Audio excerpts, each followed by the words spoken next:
Oi, Elivaldo, boa sexta, bom dia, tudo bem? Nádia, tudo bem?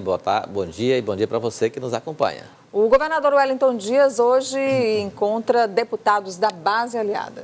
Pois é, Nádia, é aquela história do famoso caminhão de abóboras e melancias, ele com a carga ali prontinha para sair, quando ele começa a percorrer, tá aquela tremedeira até acomodar toda a carga. É assim que eu imagino que o governador Wellington Dias vai tratar esse encontro de hoje com a sua base aliada na Assembleia Legislativa. O encontro está marcado para as 9 horas no Palácio de Karnak, assim, logo depois de um café da manhã em homenagem às mães, lá no Palácio de Karnak. Bom, o fundamental desse encontro, depois do anúncio e da posse da nova equipe administrativa, Nádia, foram várias as repercussões, insatisfações aqui, ali, suplentes com expectativa de entrar na Assembleia não entraram, enfim, PP teve alguma aresta criada em razão da composição, frustrando a executiva estadual, o próprio PT tem alguma insatisfação aqui, outra ali? Não.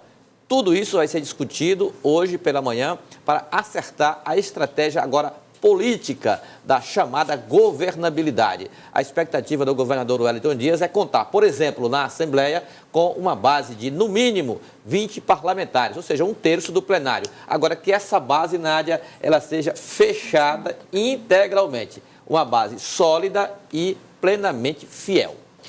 Elivaldo, vamos falar agora de um assunto nacional. O ex-presidente Michel Temer e o coronel reformado da Polícia Militar de São Paulo, João Batista Lima Filho, vão ficar presos em São Paulo, onde moram, e não no Rio de Janeiro, de onde partiu o mandado de prisão preventiva, sem prazo, é bom que se diga, no âmbito da Operação Lava Jato. Os dois são suspeitos de operar um esquema de desvio de dinheiro das obras da construção da usina de Angra 3. Temer ainda é réu em outros 5 processos. Temer e o coronel Lima haviam sido presos em março e soltos 4 dias depois. Na quarta-feira, em audiência do Tribunal Regional Federal da 2ª Região, os habeas corpus foram cassados. O Ministério Público Federal havia pedido a prisão preventiva a Temer para evitar a destruição de provas e rastros. Ontem, a defesa do ex-presidente recorreu ao Superior Tribunal de Justiça. E esse recurso vai ser julgado, então, na próxima terça-feira, Elivaldo. Essa prisão já era esperada, Nádia. Havia já uma questão razoavelmente fechada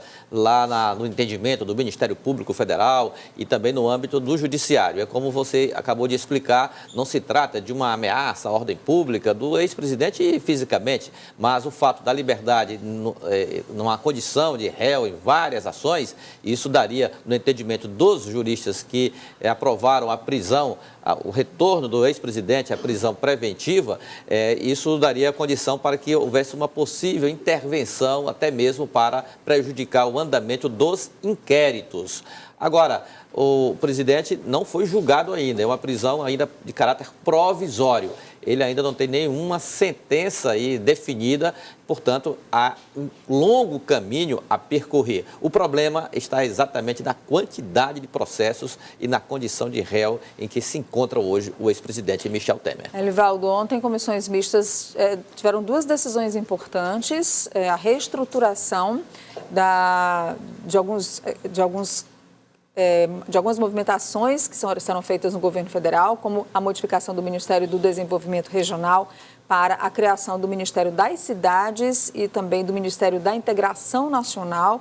Lembrando que o ministro Gustavo Canuto, que esteve aqui essa semana como ministro do Desenvolvimento Regional, provavelmente vai para a Integração Nacional. Né? Essa é a principal medida. E um outro assunto discutido ontem em Brasília, e a gente já vai repercutir com a deputada federal Margarete Coelho, que já está aqui nos nossos estudos, ela é do Progressistas, foi justamente de que o COAF, que nessa semana a gente discutiu que faz o controle das atividades financeiras, estava vinculado ao Ministério da Justiça, está ainda, mas que o COAF sai da Justiça e vai para a economia. Então, são essas 2 movimentações no âmbito do legislativo e que alteram a estrutura do executivo. Eu diria, Nádia, que a reforma administrativa do atual governo, do presidente Jair Bolsonaro, ela foi rejeitada nessa comissão mista que analisa exatamente a medida provisória. Por quê? Porque não há só decreto que legitima a extinção de ministérios, como também atribuições de instituições importantes, como o Conselho de Controle das Atividades Financeiras. Então, a comissão rejeitou, segue agora para votações nos plenários da Câmara e do Senado. Vamos esperar qual vai ser o desdobramento dessa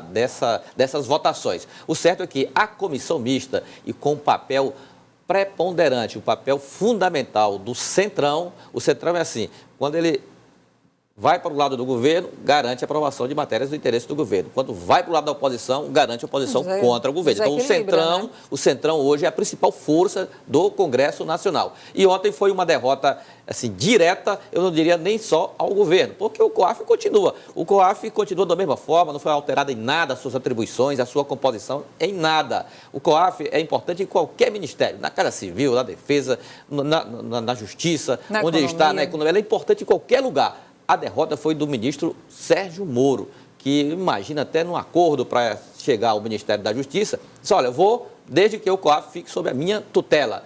E o Congresso Nacional não entende assim, impôs essa derrota ao ministro Sérgio Moro. O ministro Sérgio Moro comentou essa decisão de ontem, Elivaldo, dizendo que o COAF é uma questão de Estado, do governo federal e não simplesmente do Ministério da Justiça ou do ministro Sérgio Moro, e que onde quer que ele esteja, o governo federal vai dar todo o apoio para a reestruturação e para o funcionamento eficaz como foi planejado no início do governo Bolsonaro. E aí, só para a gente ilustrar, o presidente Rodrigo Maia, da Câmara dos Deputados, realmente passou por cima ontem do acordo que foi feito entre os integrantes da oposição, do Centrão e do governo para votar essa medida provisória que reestrutura a esplanada dos ministérios. Ao responder uma questão de ordem, o presidente disse não. E aí, o que vai acontecer? O parecer que altera trechos da medida provisória 870, aprovada pela manhã na comissão formada por deputados e senadores, precisa passar pelos plenários da Câmara e do Senado até o dia 3 de junho. Do contrário, fica valendo a estrutura antiga. Do contrário, fica valendo a estrutura que era a que funcionava no governo do presidente Michel Temer.